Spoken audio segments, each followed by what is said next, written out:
Alô, alô, gente boa de Deus, aqui comigo agora, ao vivo, e os milhares que vão assistir em outros horários, em outros fusos, até mesmo em outros dias, em outras sequências.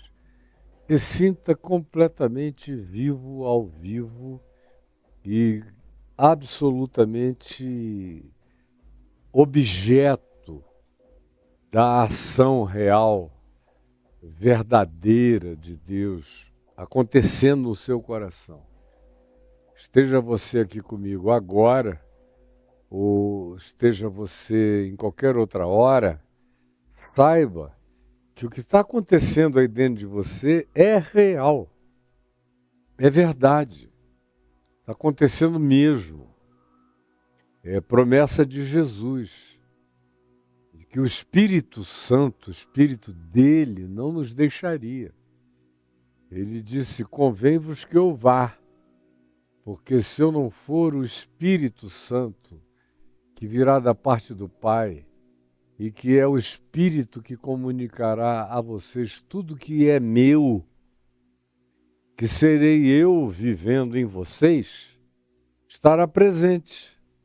E eu sou uma pessoa que vive disso, que crê nisso, que ama essa certeza, que nutre isso no coração todos os dias há muitos anos.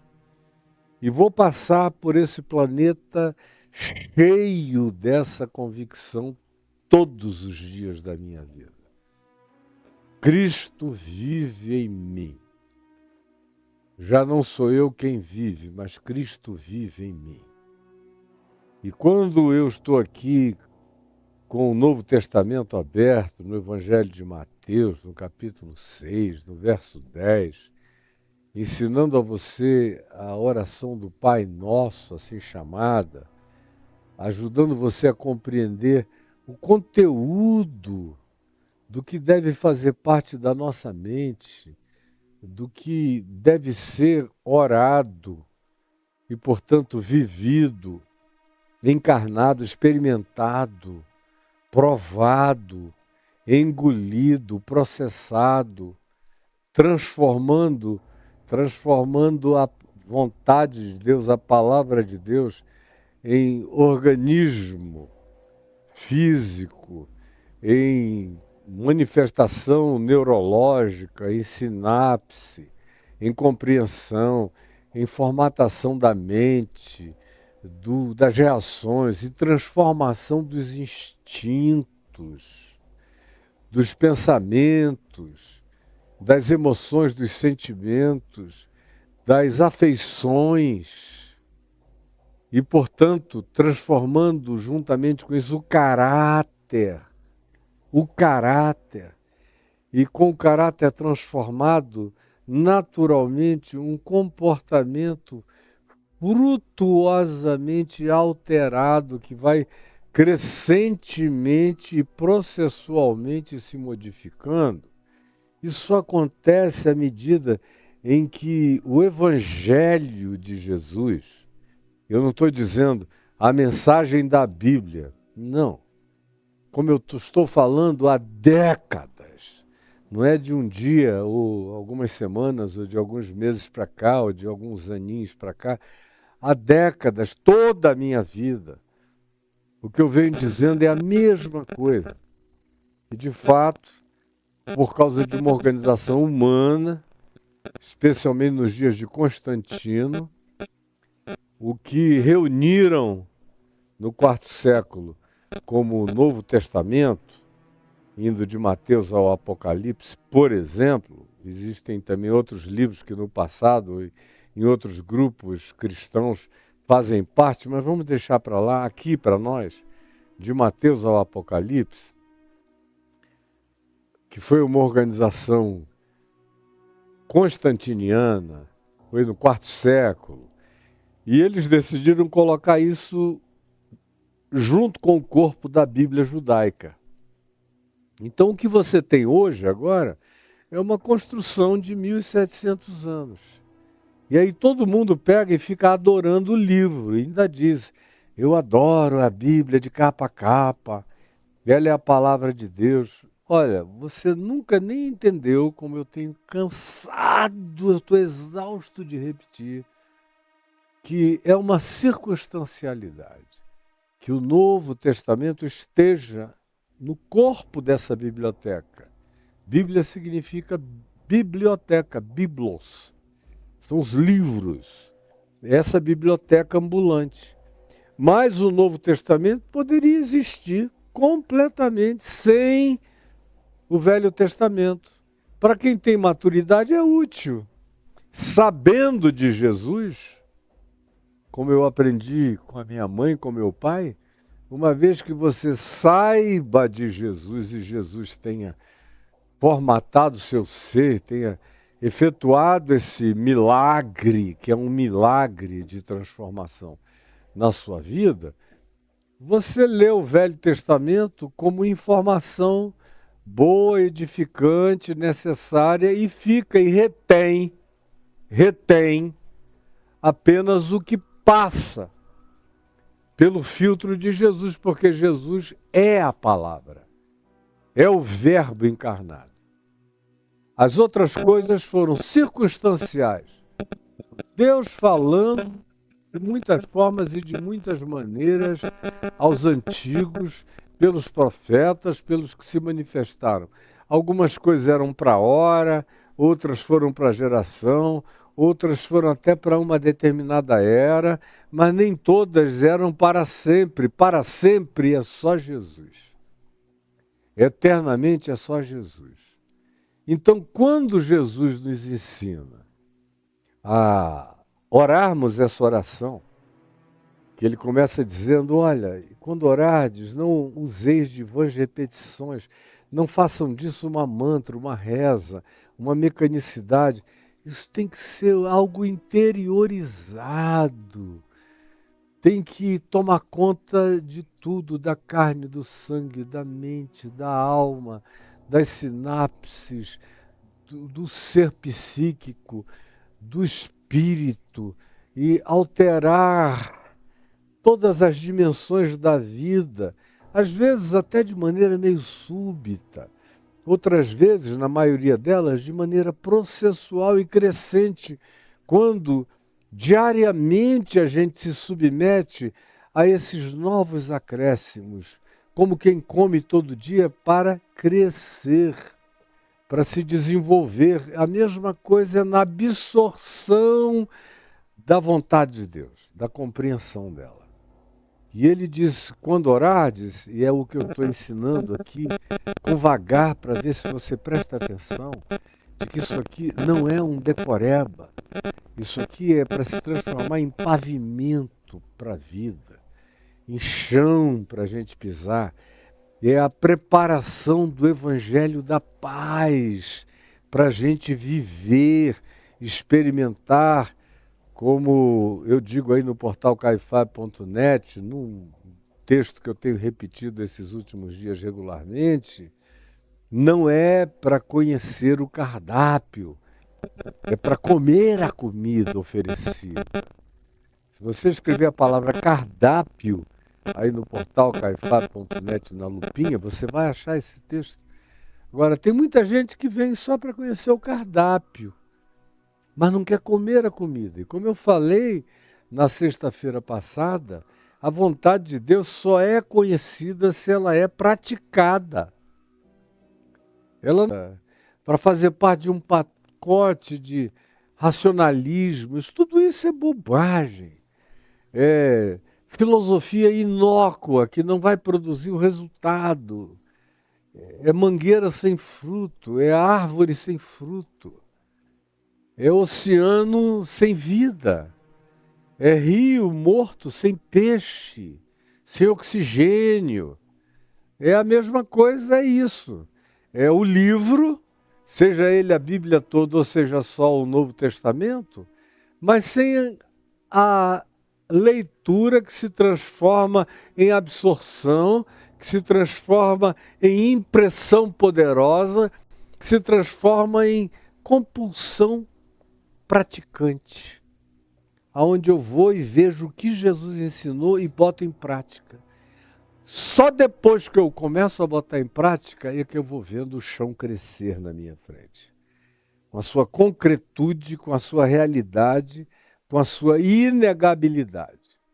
Mas a maioria, e eu estou respondendo a questões humanas há 50 anos sobre isto, as pessoas me perguntam, eu queria saber a vontade de Deus. Eu digo, então, cara, vai procurar outra pessoa.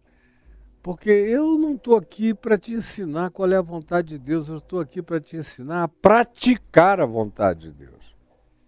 Porque a única maneira de você saber é praticando. A gente não fica sabendo antes para praticar depois. A gente pratica primeiro. A gente tem uma noção, nem acredita naquilo.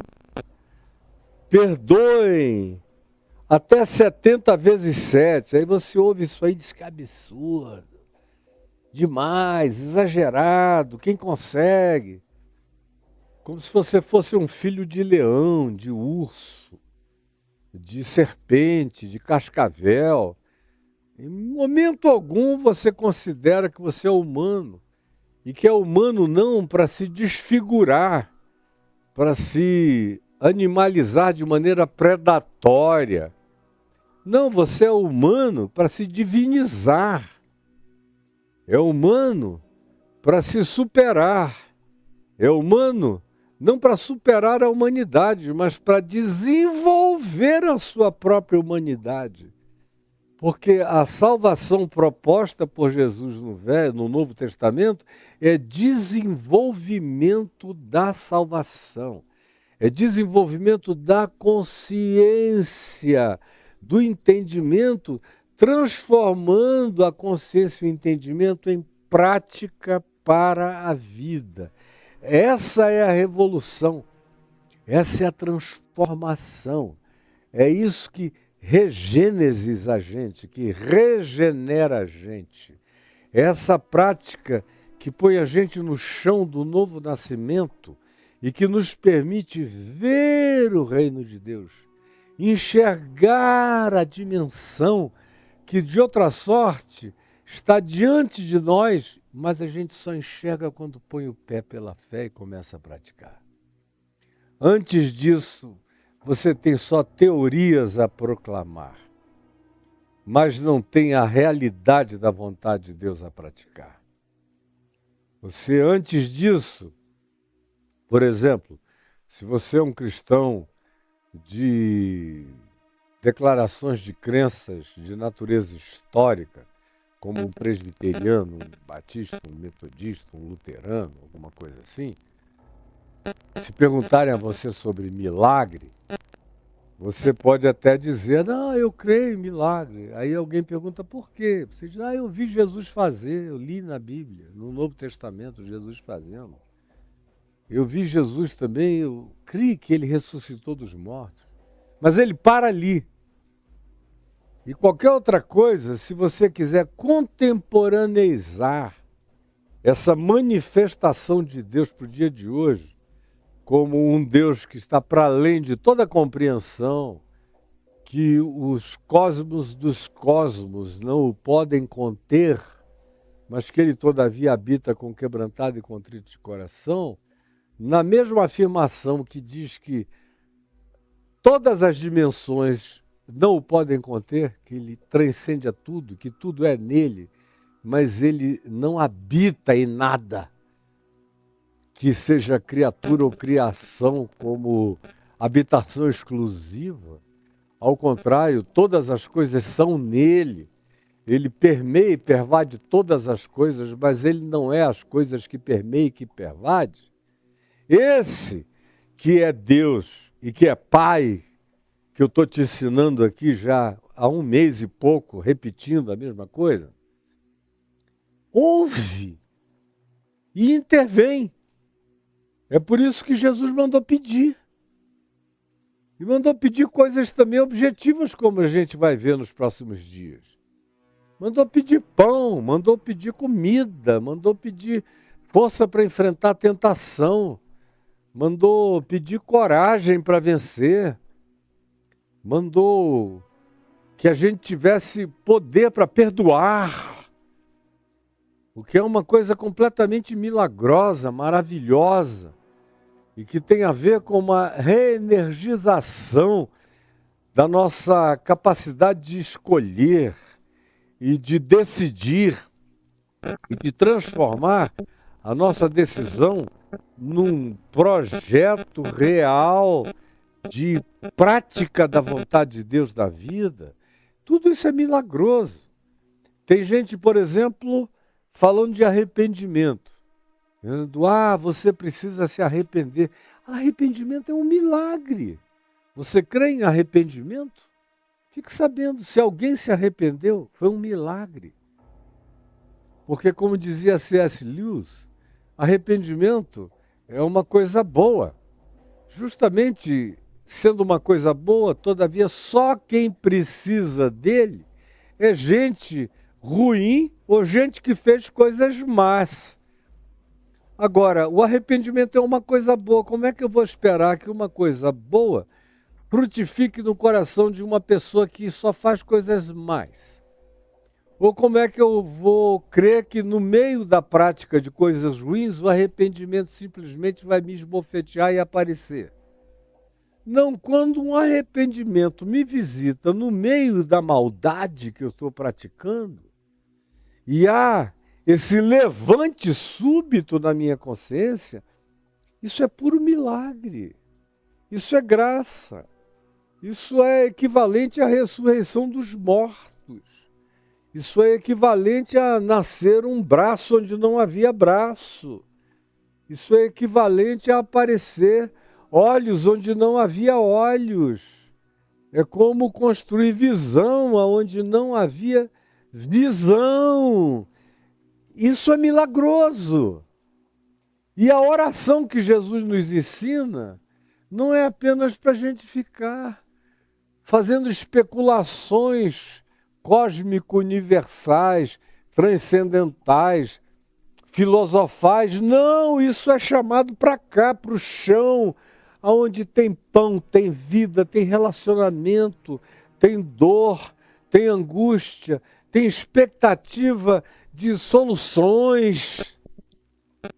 Isso tudo está presente nessa invocação e na evocação da vontade de Deus. Como eu já disse e repito, eu invoco o conhecimento da vontade de Deus na minha ignorância.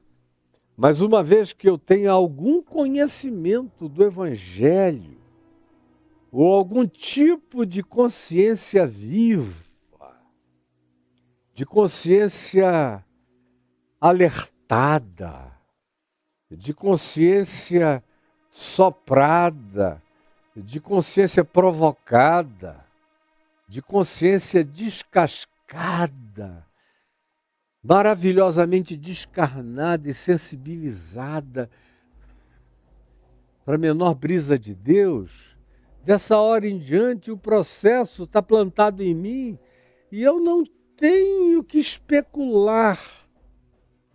E é sobre isso que agora e nesta semana eu vou falar com você. Por isso é que eu quero que todo mundo faça o que eu estou dizendo na sequência.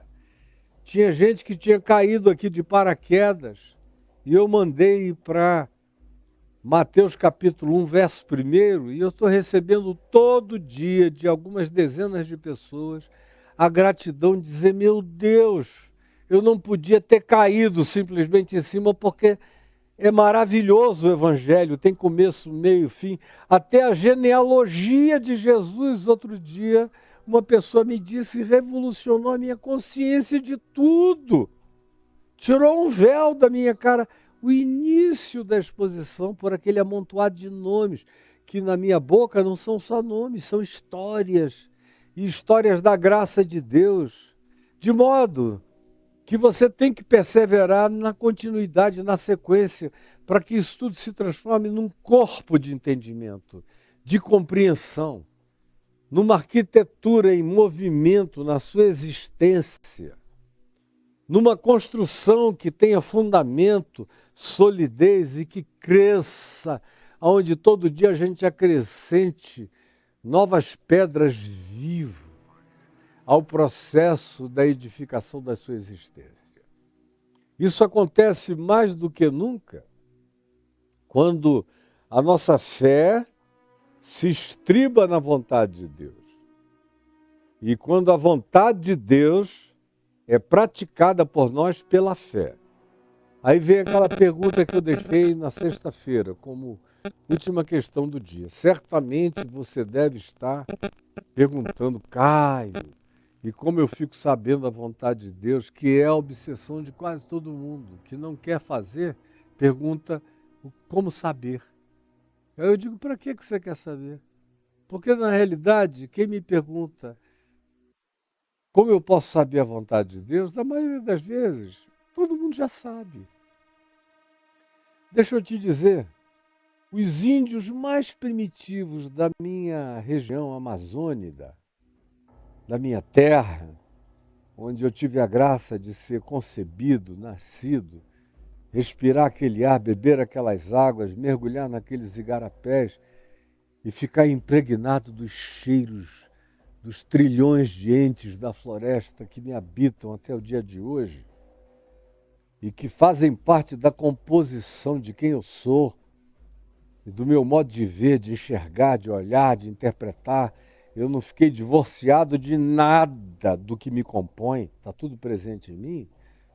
Mas eu dizia, os seres mais primevos do ambiente, do lugar onde eu nasci, sabem a vontade de Deus.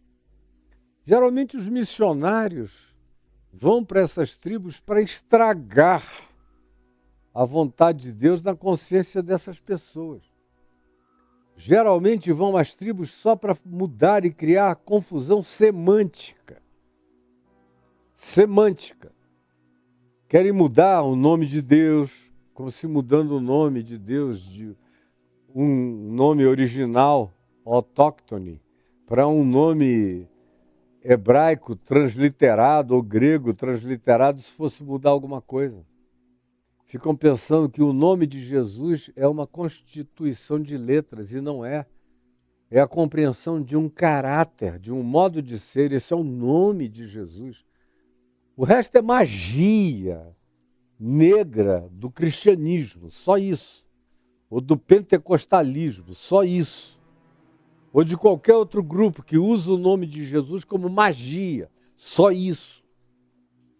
E eu não estou aqui como feiticeiro do nome de Jesus, eu estou aqui para te ensinar o caráter de Jesus. Mas voltando aos indígenas da minha terra, aos povos originários, a maioria deles sabe. Sabe quando é bom, quando é ruim, sabem o que fazer e o que não fazer. A maioria deles. E até quando alguns deles fazem o que na nossa cultura é completamente distante do que os nossos pruridos sociais ocidentais ensinam, até aí eles estão sendo harmônicos, embora a gente não compreenda, com aquilo que praticaram a vida inteira e em razão do que eles não carregam pecado. Faz parte de uma certa harmonização deles com o processo natural que foi desenvolvido para a sobrevivência deles por eles. Agora, eles sabem, no coração, quando praticaram o mal contra a mulher, quando praticaram o mal contra um filho, quando praticaram o mal contra o vizinho, da maloca ao lado, quando praticaram o mal contra uma outra tribo. Eles sabem quando praticaram mal contra a natureza, quando caçaram desnecessariamente sem poder comer. Eles sabem, porque Deus colocou isso, como Paulo diz em Romanos, no capítulo 2, do verso 16 em diante, Deus colocou isso na consciência de todos os seres humanos, na consciência, na própria observação da natureza, na intuição espiritual e psíquica que Ele deu a cada um de nós, mesmo aonde ninguém chegou para contar nenhuma história ou para perverter nenhuma história do Evangelho. O Salmo 19 diz que por toda a terra se faz ouvir a sua voz e as suas palavras até aos confins do mundo. E ele está falando da natureza, contando essa história todo dia para todos os povos. Como a gente vê aqui em Malaquias, no capítulo 1, no final do capítulo 1, Deus falando aos que tinham a informação, aos que tinham voltado do cativeiro em Babilônia, cativeiro depois dos medos e dos persas, e retornado a Jerusalém. É nesse período que Malaquias profetiza no pós-exílico babilônico. E ele diz ali uma coisa chocante. Diz aos judeus, aos israelitas, no alto das suas presunções de ser um povo escolhido. Quando você diz que um povo é escolhido, ferrou tudo. Aí vira o pior povo do mundo. Não é meu tema aqui, mas uma hora dessa eu queria falar sobre isso. Não tem nada que estrague mais alguém do que dizer, você é um eleito escolhido de Deus. Aí o cara deita na cama e faz todo o bacanal, a orgia das vontades dele, porque ele é um escolhido de Deus. Na maioria das vezes ele se torna o pior dos seres humanos.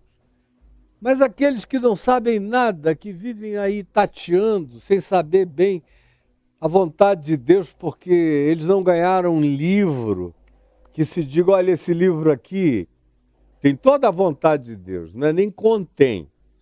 Para alguns é de capa a capa a vontade de Deus. Tem nada pior do que isso. Aí o cara bota aquilo embaixo do braço e sai por aí, numa presunção de dar nojo em anjos, em seres espirituais e até numa pessoinha miserável como eu, que olho para aquilo e digo, Deus me livre disso aí, desse nojo e dessa arrogância, desse sebo, dessa gosma horrorosa. Mas Malaquias diz no final do capítulo 1, leia aí, se quem me dera, oxalá houvesse quem fechasse as portas desse templo de vocês. Eu não aguento mais os cultos de vocês, parem de me cultuar. O culto de vocês é insuportável. Vocês pensam que eu vou? Eu não vou. Eu não estou presente. Exceto pelo fato de que eu não estou ausente de nada. Mas eu não estou presente só porque eu não estou ausente. A minha presença prazerosa não se manifesta em nada com vocês.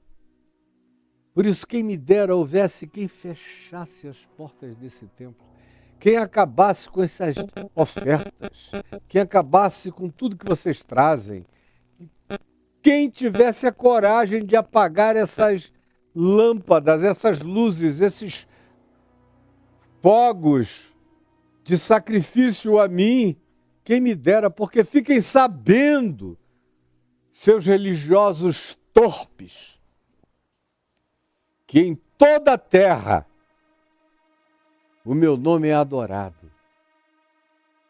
E que em todas as nações da terra o meu nome é cultuado. Ele está falando isso 400 anos, 450 anos antes de Jesus. Antes de evangelização, ide por todo mundo, ou qualquer outra coisa. Aliás, esse ide por todo mundo só trouxe miséria para o mundo, como a gente viu aqui na América Latina. Mas é outra história. Antes disso tudo, os judeus eram seres que fechavam, como eles eram os escolhidos, aquilo era para eles não compartilhavam com ninguém. Eles queriam que o mundo se ferrasse, eles eram o povo escolhido. Na maioria absoluta das vezes era assim. E chega Deus e diz para eles, olha, o meu nome é mais amado em lugares onde eles não me chamam de Yahvé, ou de Javé, ou de El, ou de Elohim, ou de Adonai, onde não sabem essa construção, esse apelido israelita que vocês me deram. Meu nome é muito mais adorado.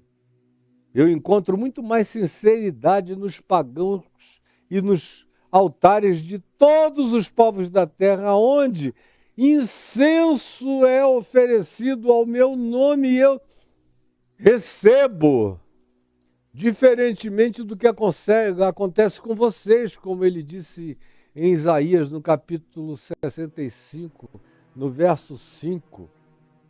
Povo que diz, eu sou mais santo do que tu para mim não passas de fumaça ardendo no meu nariz e queimando os meus olhos e me dando uma vontade cósmica de espirrar vocês para sempre. Mas isso que está escrito, está dito, é óbvio, vocês não querem nem saber, nem entender. Ou o que Paulo diz em Romanos 2, o que o próprio Paulo repete, quando afirma que vai chegar o dia em que os segredos dos corações humanos serão abertos. E não são os segredos dos cristãos, é de todos os seres humanos. E nós vamos levar um susto de ver como Deus foi amado, crido, obedecido e praticado, onde ninguém o chamava pelo apelido religioso que deram a ele na Bíblia, ou pelos diversos apelidos.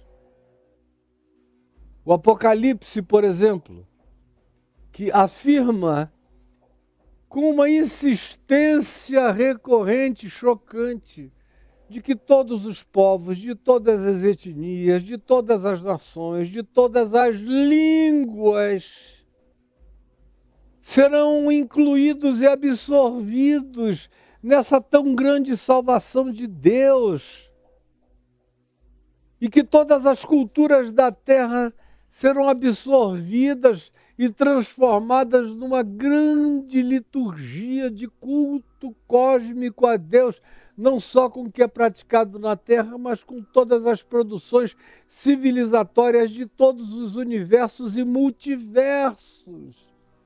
O Apocalipse abre um cenário não só de humanos cultuando, mas da criação inteira da terra, dos céus e das múltiplas dimensões, em louvor a Deus, criaturas impensáveis, que não carregam nenhum traço de hominídeos e que são seres de uma inteligência absolutamente sublime em adoração a Deus. E conclui dizendo que a chamada Nova Jerusalém, que é uma arquetipia da sociedade ressurreta, glorificada em Cristo Jesus, com portas abertas para todos os lados, para que gente do norte, do sul, do leste, do oeste entre sem acepção de pessoas, porque Deus não faz. E diz que ali no centro está a árvore da vida, que dá fruto todos os meses do ano. E que até as folhas da árvore da vida são para a cura dos povos. Até as folhas da árvore da vida são para a cura dos povos. O Apocalipse não deixa ninguém sem cura. Todos serão curados. Só quem quiser virar diabo e pular de cabeça na ponta da espada na extinção do lago de fogo, que é pura graça de Deus. Agora, qualquer outro ser humano. Isso não tem nada a ver com religião, não tem nada a ver com cristianismo, isso não tem nada a ver com nada, tem a ver só com Deus, com a liberdade de Deus, com o amor de Deus, com a inexplicabilidade do abraço de Deus, porque Deus não é pior do que eu. Eu sou capaz de adotar filhos que eu não gerei. Eu sou capaz de amar filhos que eu não criei desde pequenininhos. Eu sou capaz de incluir pessoas que eu não vi crescer. Agora imagina esse, para quem todos nascem nele. Seja aqui ou quem está nascendo na Índia agora, ou no alto do Tibete agora, ou em qualquer outro lugar da Terra agora, ou nas ilhas mais remotas e mais longínquas, nascendo agora, fora da geopolítica do cristianismo, você acha que a salvação de Deus habita a geopolítica do cristianismo? Você ficou idiota a esse ponto? Você não sabe que Deus é livre, que o Espírito Santo, como Jesus disse, sopra onde quer. Ouves a sua voz, mas não sabes de onde ele vem, nem para onde vai, e ele vai para onde ele quer, e ele entra na casa que ele quer, ele se revela a quem quer, com outro nome ou sem nome nenhum, ele só fala a vontade dele no coração. E aí é o apóstolo João quem diz na primeira epístola dele, que todo aquele que ama é nascido de Deus, é de Deus, conhece a Deus, faz a vontade de Deus, porque aquele que ama faz a vontade de Deus, porque a vontade de Deus é a simples e pura e mera prática do amor ágape, do amor fraterno, filéu, do amor storge, que é aquele amor de pai por filho, de filho por pai, de mãe por filho, de filho por mãe, de parentelas minimamente saudáveis, que não precisam ter nenhuma revelação especial, já é uma graça de Deus tornada intrínseca na manifestação saudável da natureza de quem não abandonou a natureza das coisas conforme a criação. Isso tudo está presente. De modo que a pergunta, me ensina a vontade de Deus, é quase cínica. Porque todo mundo sabe o que Deus espera dos seres humanos. E você tem que fazer uma ginástica extraordinária para inventar alternativas de vida para fora do que intrinsecamente você sabe que seja a vontade de Deus. Você sabe que a vontade de Deus é fidelidade. Se você tem relacionamento, Ele não quer que você traia seu amigo, sua amiga, sua mulher, seus filhos, seu esposo. Não quer. Ele quer que você seja fiel. Ele quer que você seja leal. Todo mundo sabe que Deus quer que a gente seja justo. Que Deus não deseja. É só na religião é que você vê a corrupção disso. Eu consegui esse copão aqui cheio porque eu sou filho de Deus, Ele me deu. Para os outros Ele dá uma merreca quando dá, mas para mim Ele dá um... Isso aí é perversão da corrupção religiosa na tua alma, que já está perdida. Perdida em se sentir um escolhido, já está todo danado. Agora, quem não sofre dessa malignidade sabe que a vontade de Deus é que o que eu tenho, o outro também tenha. Todo mundo sabe que a vontade de Deus é que eu pratique o melhor e não o pior. Todo mundo sabe a partir de si mesmo, como Jesus simplificou, qual era a vontade de Deus.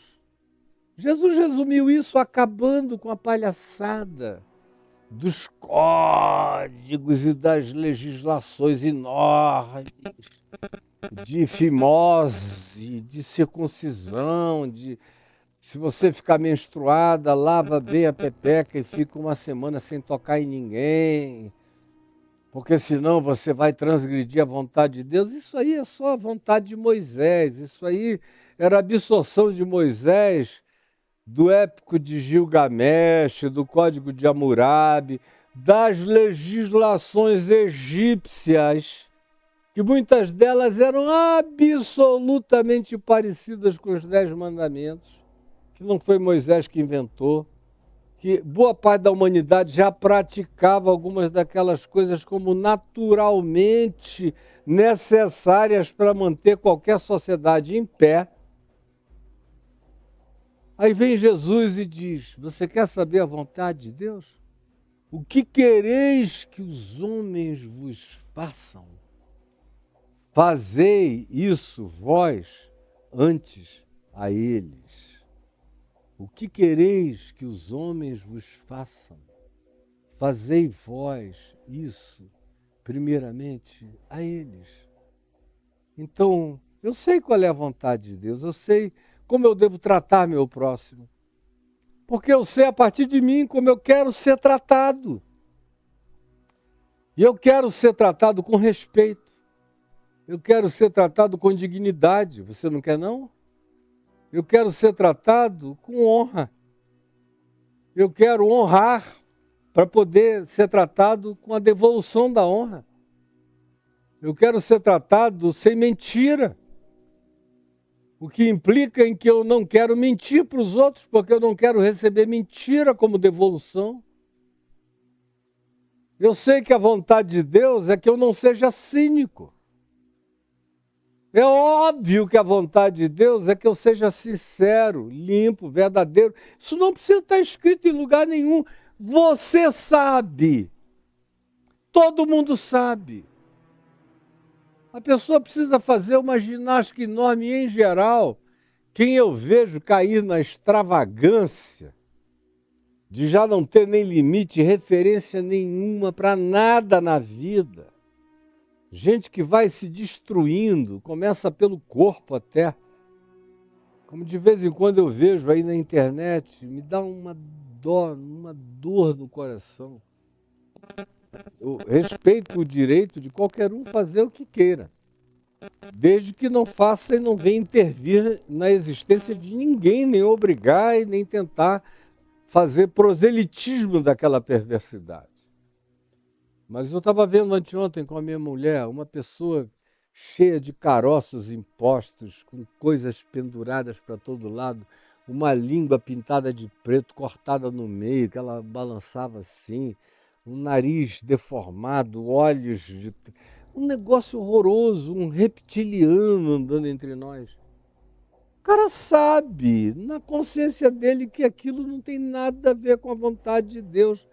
Agora, se a gente for ver quem é a pessoa, às vezes é um cara que foi tão oprimido por legislações divinas, na igreja, no cristianismo, no islamismo, no ambiente dele, pela parentela, por isso e aquilo, que o cara ficou com ódio de tudo, chutou o balde, disse, quer saber, eu vou virar serpente, cobra, réptil, vou virar isso, vou me identificar com tudo que eles abominam, é o que eu serei. Mas já faz muitos anos que eu habito uma câmara de lapso, de compressão de tempo, ouvindo as experiências de milhares e milhões de pessoas, e eu sei. Sei, sobretudo, quando a hora da morte vai se aproximando, como as pessoas aparentemente mais duras, mais distantes, mais secas, de repente, tem aquela crise de regênesis. E aí te procuram e dizem, eu estraguei minha vida inteira.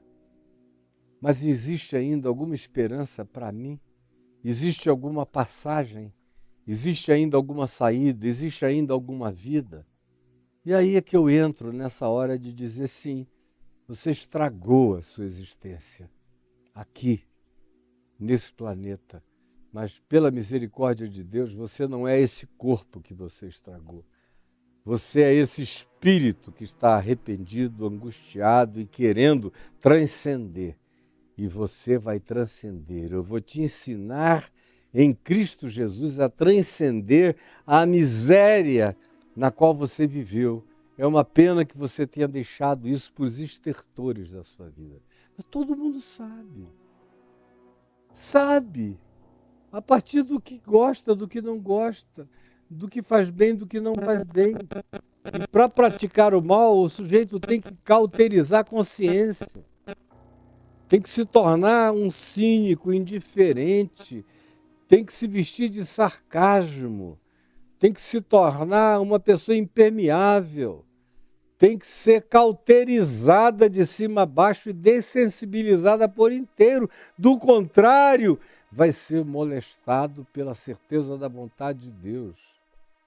Pode ser ateu, agnóstico, pode ser o que queira, sabe o que é certo, o que é errado, o que é bom, o que não é, o que é humano, o que não é humano, o que é desumano, o que é inumano. Sabem. Porque a vontade de Deus não é nada para além do que seja humano. Como Jesus ensinou, o que quereis que os homens vos façam, fazei vós isto a eles. Ou seja, tudo aquilo que constrói a vida humana é a vontade de Deus. E vocês sabem disso na carne, na pele, na absorção psíquica, na dor psíquica, na alegria psíquica, no conforto psíquico espiritual, no conforto físico orgânico. Vocês sabem qual é a vontade de Deus? Vocês sabem se a vontade de Deus é fome ou se a vontade de Deus é pão e alimento? Vocês sabem o que é vontade de Deus para a vida de vocês e, portanto, não tem desculpa. Se é algo que vocês querem para vocês, é algo que vocês devem querer para todos, senão o Pai não é nosso. E se o Pai não for nosso, não é teu, entendeu? O Pai só é nosso se for meu. Agora, se eu quiser que o Pai seja só meu e de ninguém mais, ele não é meu, é só dos demais. E não meu. Isso é uma ordem universal em relação à qual ninguém entra em disputa porque já perdeu. Então, a vontade de Deus é óbvia. Óbvia. E aí se tornou infinitamente mais óbvia do que o que a consciência nos narra, como Paulo, que creu profundamente no poder da vontade de Deus, revelada na consciência humana, quando ele pega o Salmo 19, lá em Romanos 10, e o aplica a algo que tem o poder de emancipar os seres humanos em qualquer nação da terra onde ele nunca chegaria, nem chegou para pregar, e ninguém chegaria ou chegou para pregar, mas ele cria que ninguém ficaria de fora, porque conquanto o Salmo 19 esteja falando de como a natureza fala da vontade de Deus por toda a terra e ninguém foge a esse escopo, Paulo associou isso a uma perspectiva soteriológica. Associou isso à salvação, dizendo, e não ouviram? É claro que ouviram, pois, cita o Salmo 19, por toda a terra se faz ouvir a sua voz e as suas palavras até os confins do mundo. Então todo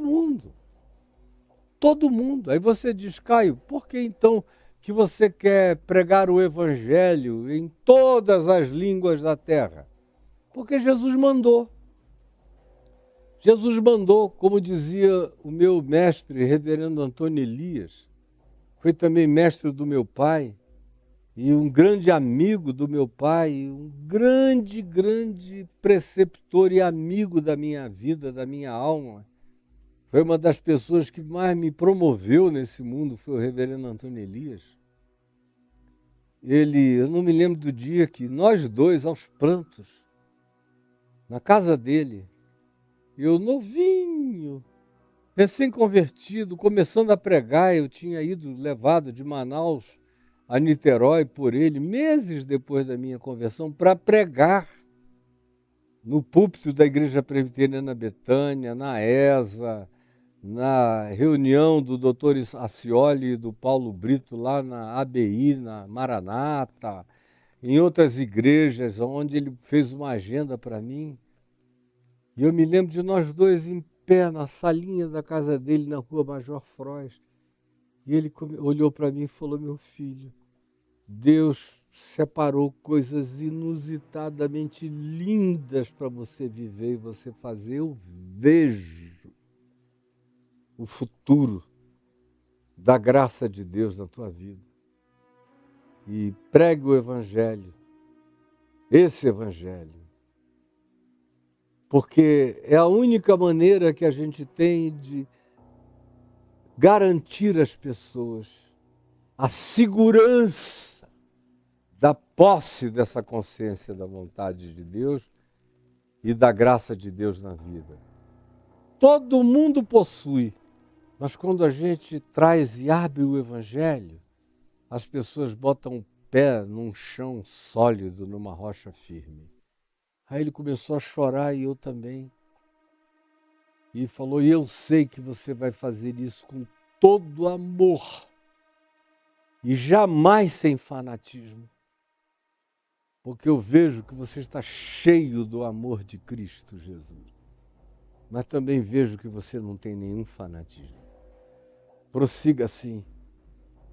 E eu assumi para mim, já na minha tese de ordenação ao ministério da Igreja Presbiteriana, muitas décadas atrás, escrevi uma tese justamente sobre isso, sobre a revelação da vontade de Deus fora de todas as instituições religiosas, fora de Israel, fora do cristianismo, fora da igreja congregacional, da congregação, fora a liberdade de Deus de se revelar a quem quer, onde quer, para quem quer. Deus falando à consciência, Deus falando através das coisas criadas, Deus falando através de todas as dinâmicas psíquicas da gente, em sonhos, em revelações, em pesadelos, através da comoção que bate na gente pela palavra de um filho, de uma criança, por uma cena de horror ou de beleza que a gente assiste e que nos engravida de uma certeza enorme do que seja bom para ser feito e do que seja errado para ser deixado de lado ou até rejeitado para sempre. Todo mundo sabe. Essa foi a minha tese. E a consumação disso, para quem não quer ter dúvida nenhuma, e tem a oportunidade de chegar ao Evangelho e aprender com Jesus, como Jesus disse, aprendei de mim. Não é de Moisés, nem de Davi, nem de Josué, aprendei de mim. Porque eu sou manso e humilde de coração e achareis descanso para as vossas almas. Aí lá na minha ordenação, no terceiro dia de exame, todo mundo naquele frisson, o que é isso? Que tese é essa? Meu Deus, isso é liberalismo, é universalismo. Eu dizia, não, eu não sou universalista. Não, todo mundo tem o direito de escolher não ser de Deus. O universalismo não dá essa graça às pessoas. Qualquer um tem o direito de escolher virar diabo, ir para o inferno. O universalismo não dá essa graça às pessoas, é uma escolha, livre-arbítrio.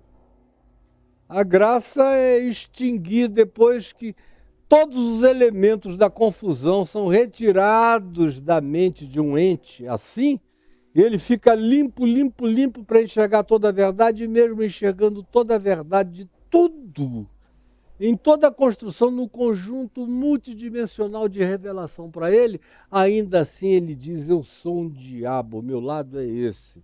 Aí a misericórdia de Deus o coloca naquele lugar que eu falei outro dia aqui para nós, que é o lago de fogo, que não é um lugar para ficar fritando, é extinção. Extinção. Como fogo extingue tudo, extinção. Desaparecimento, é o Nilo. Mas aí me perguntaram lá, há 50 anos atrás praticamente, e qual é a sua motivação para pregar? Eu disse, vocês veem.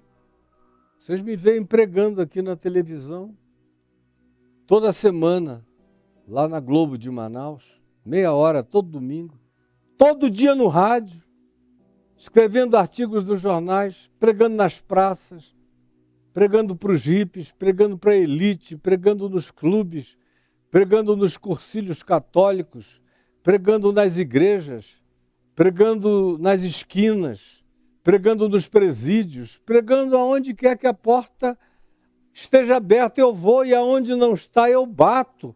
E se alguém abrir, eu entro, ceio com ele e ele comigo e compartilho o Evangelho. E aí a pergunta foi, qual é a sua motivação? Eu falei, a única. Eu não sou movido pelo inferno, nem sou um vendedor imobiliário do céu. Eu sou movido pelo amor com o qual Jesus disse a Pedro que nós deveríamos cuidar das cordeirinhos, das ovelhinhas dele. Cuida das minhas ovelhas. Seja filéu, seja fraterno, seja irmãos dos meus cordeirinhos, das minhas ovelhinhas, cuida deles. É por isso que eu vou. Tenho ido e irei todos os dias da minha vida a toda a terra e farei chegar até onde esteja o alcance das minhas possibilidades essa palavra a todo mundo, com a graça de Deus. E num tempo tão especial quanto esse, em que eu posso fazer com que eu estou dizendo aqui para você, do meu jardim, se tornar uma coisa que vá para o universo inteiro, como irá em nome de Jesus. Por que eu quero fazer isso? Por amor. Porque eu sei que em qualquer lugar da terra, quando uma pessoa que já tem a consciência latente disso, preste atenção, que já tem a consciência latente disso, ganha a explicitação patente dessa realidade, o nível de segurança espiritual e de alegria espiritual e de convicção espiritual que toma conta dessa pessoa é incomparável. É quase que um já trazer do céu para o coração humano. Quando a vontade revelada de Deus em Jesus no Evangelho é alguma coisa comida e absorvida e praticada por nós. Seja feita a tua vontade, assim na terra como nos céus. Seja feita. E como eu tenho enfaticamente dito, isso começa em mim. E a vontade de Deus, como eu disse sexta-feira, não é seja elocubrada a vontade de Deus. Seja estudada em palavras gregas do hebraico a vontade de Deus. Em português mesmo, você pode saber toda a vontade de Deus. Mesmo sendo analfabeto, se você me ouvir, você está entendendo toda a vontade de Deus para a sua vida. Todo o conselho de Deus para a sua vida. Quando Paulo, lá em Atos dos Apóstolos, no capítulo 20, foi se despedir da igreja que existia na cidade de Mileto, que é uma cidade cultural e filosoficamente importantíssima da antiguidade, antes de Cristo. Houve coisas fantásticas que aconteceram do ponto de vista filosófico, nos primeiros estudos de medicina, de neurologia, de coisas fantásticas. Foi a primeira vez em que a filosofia se entranhou com a natureza da ciência palpável, do destrinchamento do conceito de átomo, de logos, de razão de ser das coisas criadas. Foi lá em Mileto, antes de Paulo, antes de Cristo. E quando Paulo foi lá se despedir da igreja de Mileto, que tinha sido e continuaria a ser durante algum tempo pastoreada pelo apóstolo João, irmão de Tiago, discípulo e apóstolo de Jesus, ele disse aos presbíteros da igreja de Mileto: depois que eu for e que as últimas referências do Evangelho desaparecerem aqui do meio de vocês, virão muitos em nome de Jesus, falsos profetas, mentirosos, falsificadores do Evangelho até vocês e corromperão a fé de vocês. Tirarão a alegria do crer, tirarão a esperança, trarão corrupção a vocês. Paulo diz isso, leia lá em Atos dos Apóstolos, capítulo 20, lá em Mileto.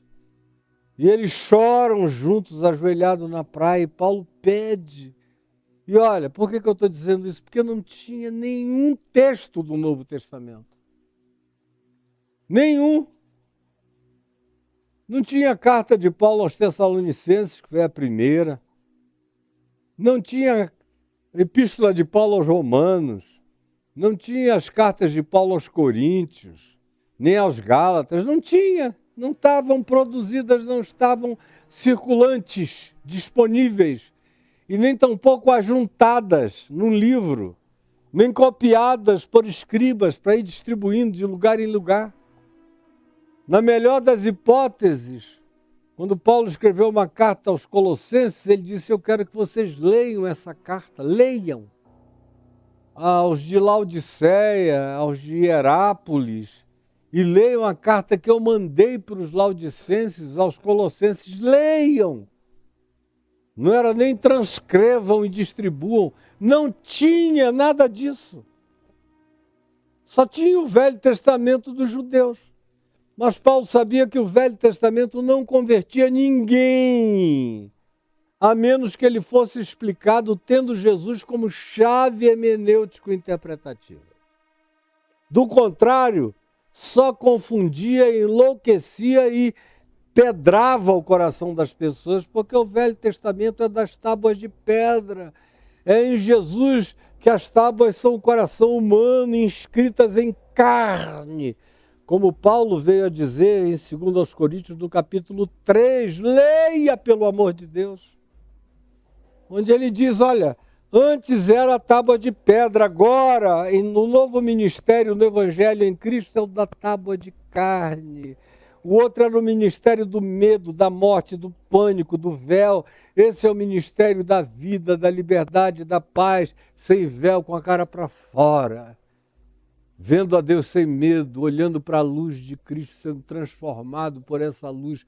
Todos os dias eles não tinham Bíblia.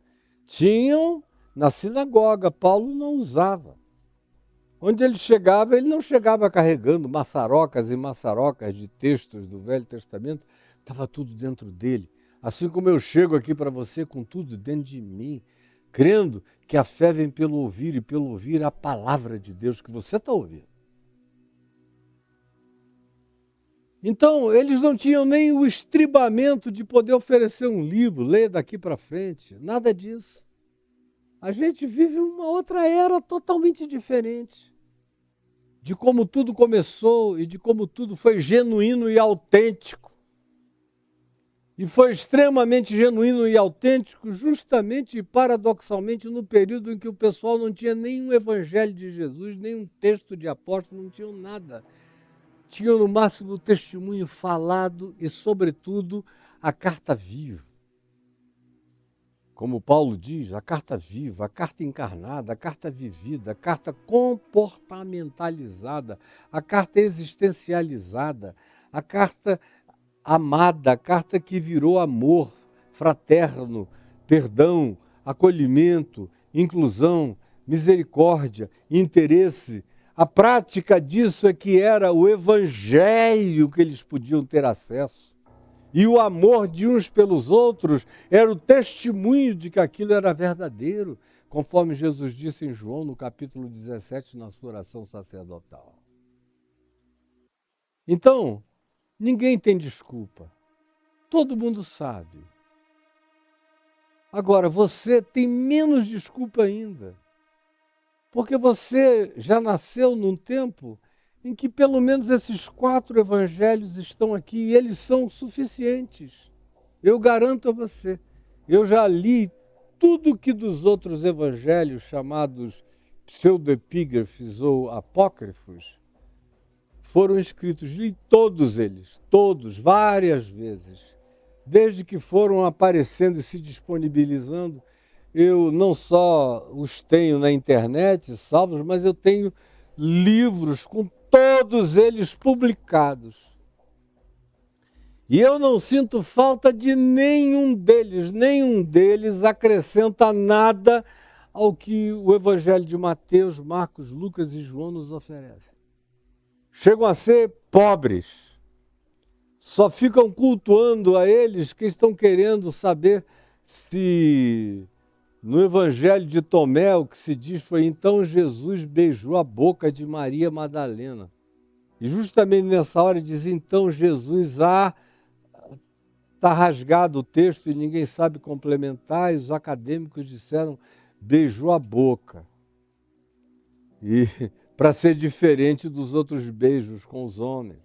Mas é tudo bobagem de acadêmico, que não tem o que fazer, não tem fé para praticar, não creem no evangelho, não creem em milagre, não praticam nada disso, ficam vivendo na Torre de Marfim, gastando tempo com isso. Mateus, Marcos, Lucas e João bastam.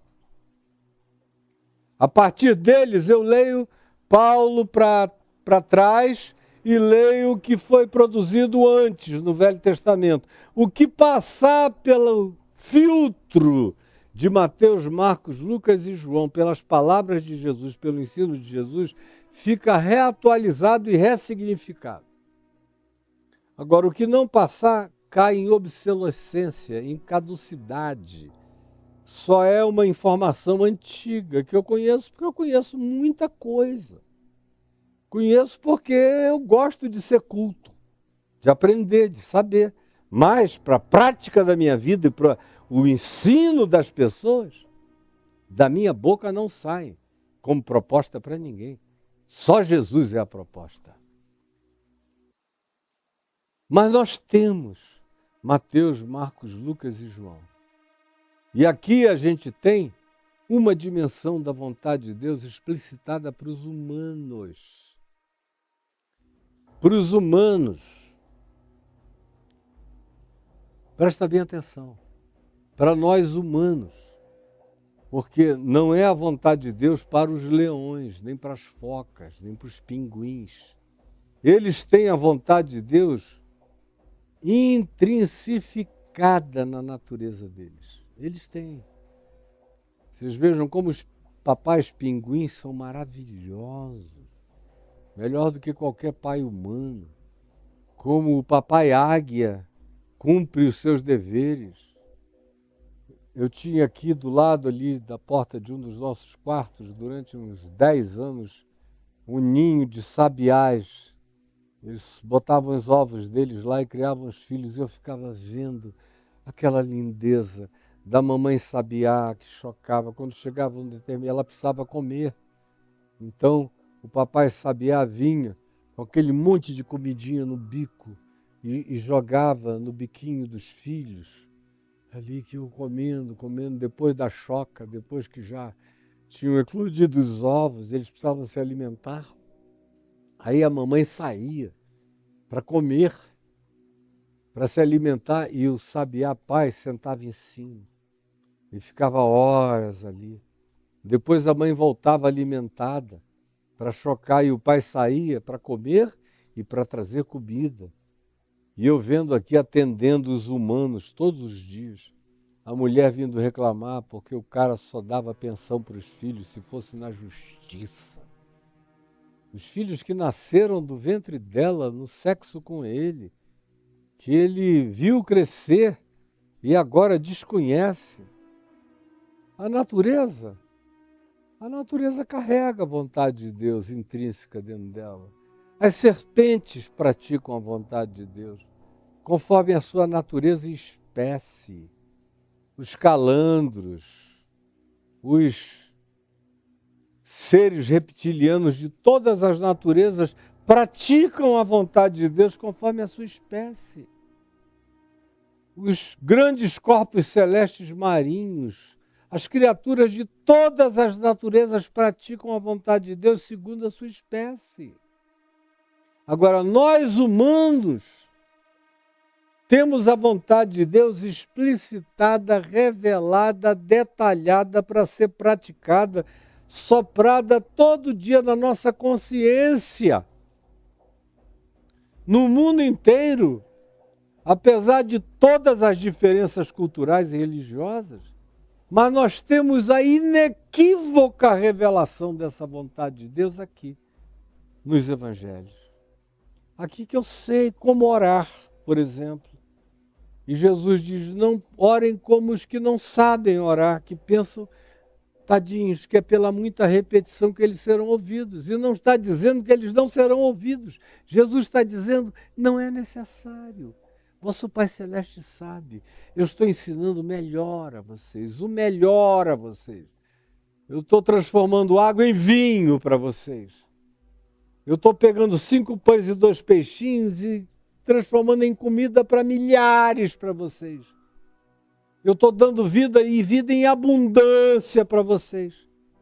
Vida eu dou a todos. Agora, aqui, no privilégio da absorção da palavra que eu encarno e que sai da minha boca, está a segurança absoluta da vontade de Deus. É aqui que eu aprendo o significado de todas as coisas. Aprendo quem é o Pai e como Ele é nosso. O que são os céus, as dimensões. O que é santificar o nome de Deus na minha vida e na vida que eu vivo e no mundo que eu vivo. O que é o reino de Deus, como vocês viram de maneira superficial, mas suficiente, nas 4 ou 5 vezes em que eu falei a respeito aqui, sem falar na quantidade de milhares de outras vezes que eu falei na vida, com muito mais detalhamento. E agora, seja feita a tua vontade.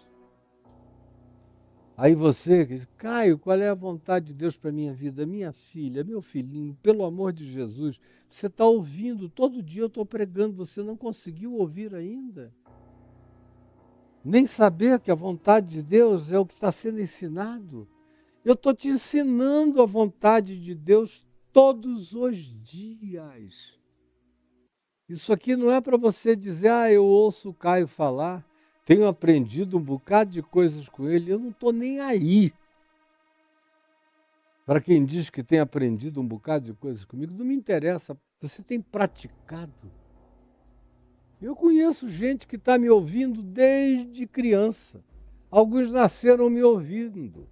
Outros eu vi desde 15, 16, 17, 18 anos me ouvindo, embevecidos, meus discípulos, que me seguiram anos e anos e anos e que se gloriavam em dizer que eram meus discípulos, que eu era o mentor deles. Aí depois do meu divórcio em 98, eles começaram a continuar a praticar porque eles sabiam que não tinham alternativa ao que eu tinha ensinado. Alguns até tentaram buscar alternativa, mas quebraram a cara. Tiveram que voltar para este evangelho que eu ensino, mas não têm coragem de mencionar meu nome. Eles são capazes de pregar tudo o que eu prego aqui. Tentam botar outras palavras, fazer outros arranjos, fraseológicos, mas é o mesmo conteúdo, só para não dizerem eu aprendi com o Caio. Mas eu sei quem eles são, eu saco eles ao contrário, eu sei como eles são do avesso. E me dá muita compaixão. E pior ainda, é que eu vejo alguns até repetirem bonitinho o que eu digo, mas não praticam. Não são gente que perdoa, não são gente corajosa, não são gente ousada, não são pessoas intrépidas, são pessoas covardes, são daquele tipo que dizem a você na prática, se não precisar de nada, disponha, tá, meu irmão? Disponha. Não precisando de nada, eu estou aqui, tá? Em nome de Jesus. Como eu tive 1 ou 2 amigos que passaram a vida inteira me dizendo, olha, você tem um cheque em branco comigo. E eu estou falando de cheque, no tempo do cheque. Tem gente aqui que nem lembra mais do cheque. No tempo do cheque, você tem um cheque em branco. Se o seu ministério tiver alguma necessidade, me liga, que eu vou socorrer. E eram líderes de igrejas grandes, ricas. Aí eu me lembro de uma vez que eu estava lá no Oriente Médio, nos anos 80, num perrengue danado. Tinha levado um golpe de um assistente meu que meteu a mão em milhões da missão, enganando, tomando dinheiro emprestado em meu nome. Tudo isso porque andava comigo, os gerentes confiavam tanto em mim que não queriam nem papel assinado. Não, quando o reverendo voltar, ele acerta. E eu não sabia de nada. Aí, num desespero daquele de ainda ir ficar fora quase um mês, sendo informado, eu falei, olha, liga para um amigo meu, fulano, que disse que eu tenho um cheque em branco, pede a ele pelo menos para pagar essa duplicata aqui, que estava longe de ser o tamanho do desafio. Aí a pessoa que trabalhava comigo na gerência ligou, falou, aí ele disse, oh, desculpa, mas assim, não é assim também. É uma palavra um tanto simbólica essa, você tem um cheque em branco comigo. Aí a pessoa foi e me ligou, eu falei, não, muito obrigado, eu entendi. Sabe quantas vezes eu toquei nesse assunto com ele? Nenhuma, nunca mais. E sabe quantas vezes ele me repetiu aquilo depois daquele episódio? Milhares de outras. E sabe como eu olhei? Eu olhei sem nenhuma expressão, inexpressividade absoluta. Porque o que as pessoas falam, 99% das vezes elas não praticam. Você ouve às vezes uma pregação bonita, agora vai para os bastidores, aonde o bicho pega.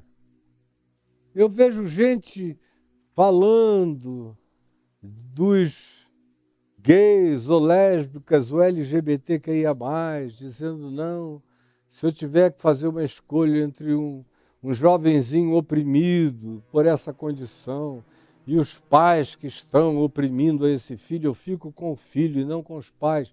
Isso é para fora. No real, eu sou procurado pelos filhos que foram deixados pelas mesmas pessoas que dizem isso. Pelas mesmas, eu olho e me dá uma tristeza de matar. Digo, meu Deus, a estética toda bonitinha, mas a prática toda defasada. Então a vontade de Deus, vamos parar de hipocrisia, você sabe. Está aqui, é como Jesus a ensinou, é como Jesus a encarnou, é como Jesus a transformou em gesto humano, em modo, é como Jesus a fez se tornar uma educação na justiça. É como Jesus a ensinou a se transformar em humor, em trato, em sorriso, em gravidade. É como Jesus viveu. E é como ele mandou que eu vivesse. Porque ele não mandou que eu vivesse nada diferente do que ele viveu e demonstrou ser possível viver. Aí tem alguns que numa hipocrisia miserável ainda me escrevem, Caio. Mas eu não consigo, Caio, porque eu não sou Jesus. Fica sempre aquele papo de que Jesus só foi Jesus porque ele era Deus. Não, Jesus só foi Jesus porque ele era humano, absoluto humanamente humano, demasiadamente humano, enlouquecidamente humano, visceralmente humano. É porque ele era tão absolutamente humano que ele era divino. Quanto mais humano, mais divino. Quanto mais divino, mais humano. O resto é mentira sua.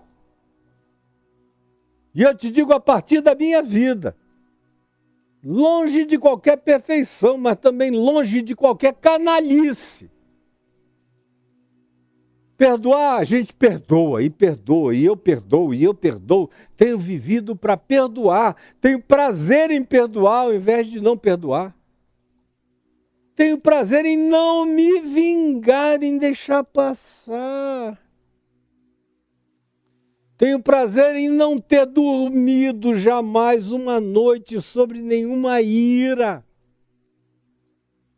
Tenho prazer como eu evoco o testemunho da minha mulher, dos meus filhos e dos meus netos para ver se eles já me viram passar algumas horas irado com alguém. No máximo eles me viram num instante.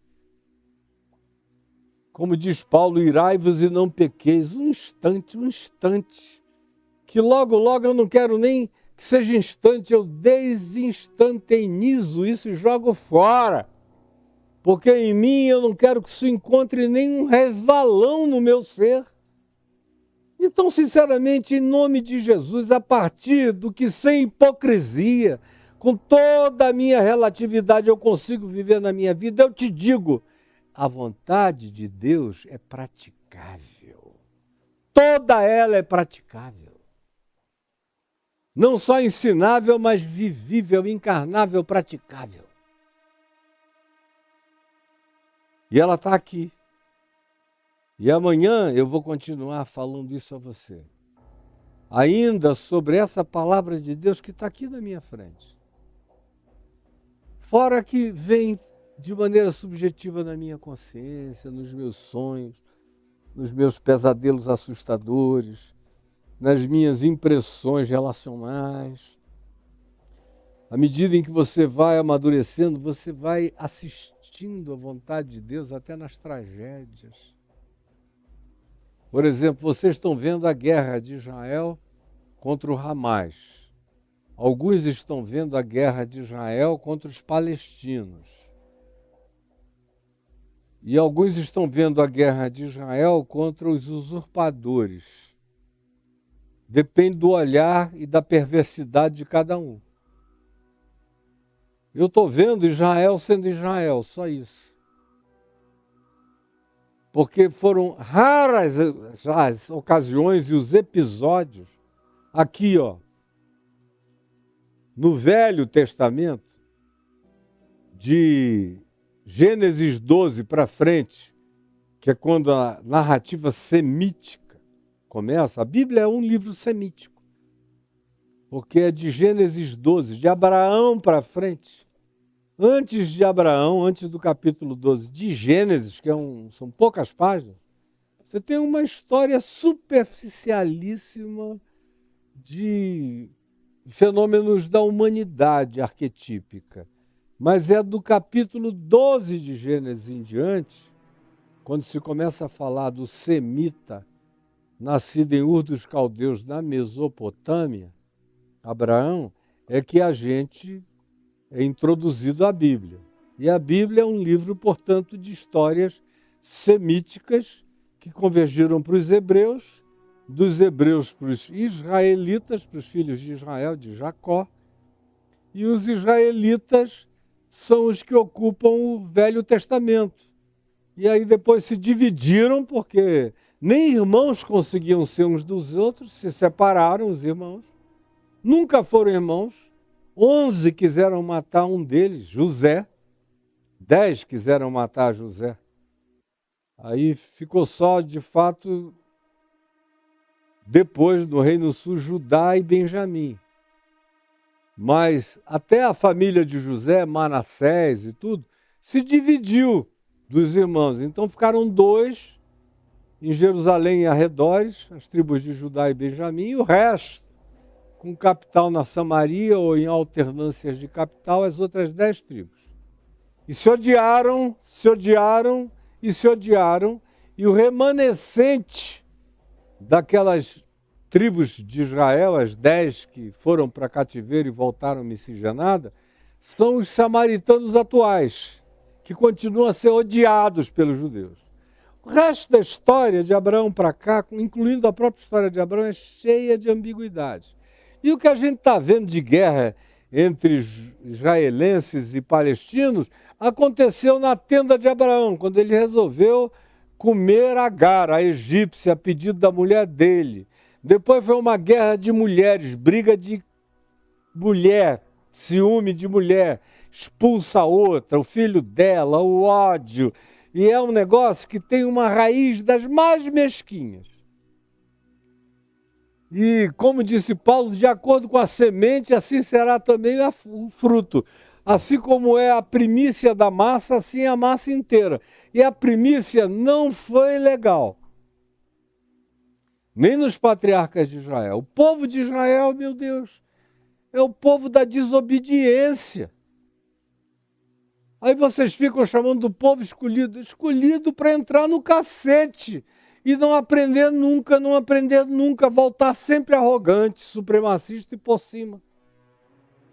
Depois daquele holocausto horroroso, indizível, infernoso, era de se esperar que Israel se tornasse a nação mais humana, mais sensível, mais misericordiosa, mais generosa, com toda a necessidade de se armar, de se defender, de se proteger, de não se desguarnecer, tudo isso é compreensível.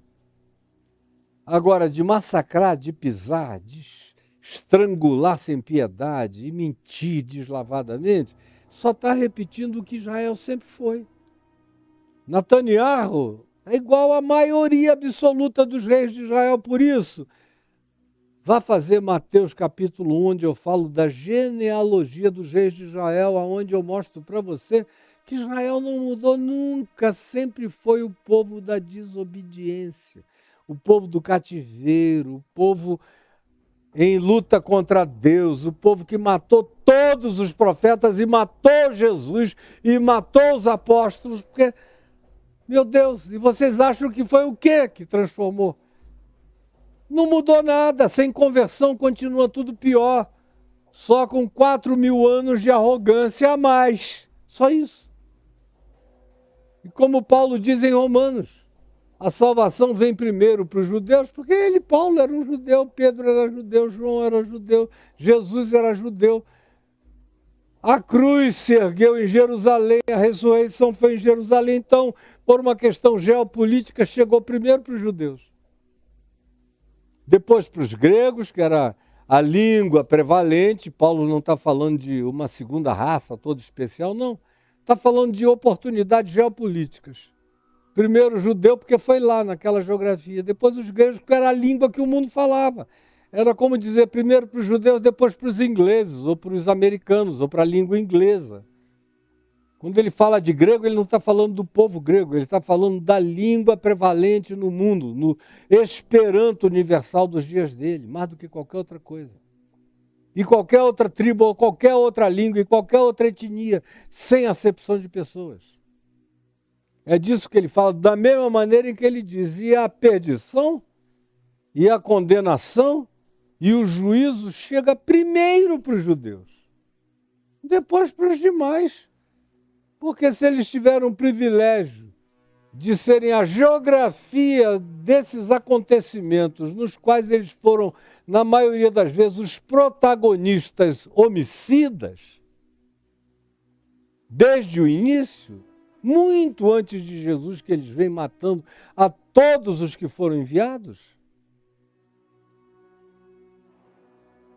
Imagina, se não seriam também os principais protagonistas do juízo de Deus.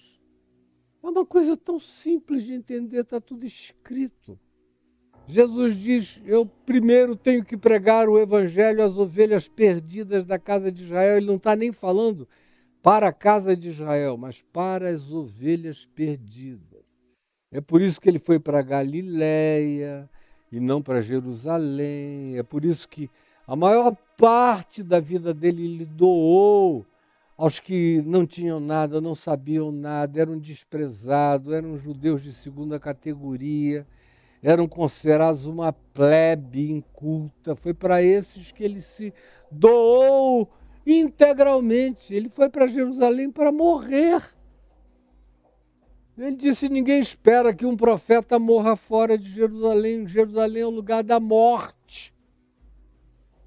E quando chegou a hora, ele disse, agora é a hora de ir, porque é a hora de morrer. Lá eles matam. Eles não adoram e não cultuam. É a capital da morte. Agora, quem quer que queira aprender a vontade de Deus, vai aprender isso também. E vai aprender a não cultuar judeu, vai aprender a amar todos indistintamente, sem acepção de pessoas, tanto quanto vai aprender sobre dinheiro, vai aprender sobre ansiedade, vai aprender sobre juízo temerário, vai aprender sobre como nutrir a sabedoria, vai aprender uma quantidade enorme de outras coisas que estão nos aguardando, vai aprender sobre a abominação da hipocrisia, vai aprender a não ficar desestimulado quando vir a maioria escolhendo outras coisas e só poucos escolhendo a boa parte. Vai aprender a não ficar impressionado com milagres, nem com milagreiros, nem com paranormalidades, nem com nada disso. Vai aprender o que Deus valoriza, porque é pelos seus frutos que os conhecereis. Vai aprender a graça de Deus sobre todos os homens. Vai aprender a crer em milagre. Vai aprender a praticar milagres. Vai aprender a ser um milagre. Vai aprender. Vai aprender infinitas coisas que estão aqui reveladas. E é para essas coisas que eu convido você. Aí eu sei, daqui a uns dias, eu vou trazer uma outra pergunta que todo mundo me traz. Tá bom, Caio, eu já sei agora o que Deus quer de mim. Agora, me diz, o que Deus quer que eu faça como profissão? Como é que Ele quer que eu gaste esses anos que eu tenho de vida aqui? Porque todo mundo quer aprender a vontade de Deus decorrente de um psicotécnico. Ou uma certeza absoluta de que se ele fizer aquilo, ele passa no vestibular. Ou ele vai ganhar muito dinheiro se ele fizer aquilo, aproveitando aquele potencial. E é aí que os coaches nadam de braçada, especialmente os coaches marsalizados. Não só ficam ricos, mas nadam de braçada e vocês vão atrás. Eu vou chegar lá. Eu prometo que vou chegar lá, mas hoje eu peço a Ti, Jesus, que o que eu disse aqui, sem nada escrito a não ser na inscrição do Evangelho no meu coração, tenha chegado, tenha ardido, tenha queimado, tenha iluminado o coração de muitos.